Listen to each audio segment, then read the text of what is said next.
আজ ৮০ পেরিয়ে ৮১তে পা রাখলেন বাংলা গানের জনপ্রিয় কণ্ঠশিল্পী মোহাম্মদ খুরশিদ আলম।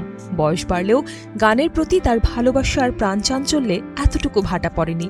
জন্মদিনে এই গুণী শিল্পীকে ঘিরে ভক্ত শ্রোতাদের শুভেচ্ছায় মুখর চারপাশ।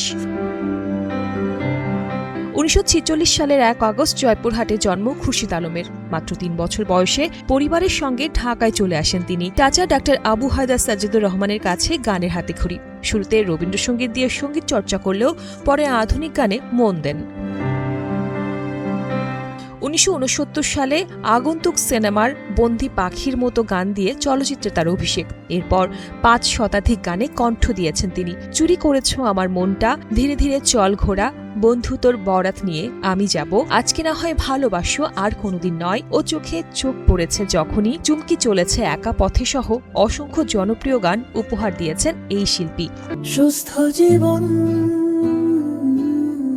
সুন্দর পৃথিবী। দীর্ঘ সঙ্গীত জীবনের স্বীকৃতি হিসেবে পেয়েছেন নানা সম্মাননা। আজও গান আর শ্রোতাদের ভালোবাসায় সমান উজ্জ্বল খুরশিদ আলম। শালীন সুমি, কালের কণ্ঠ।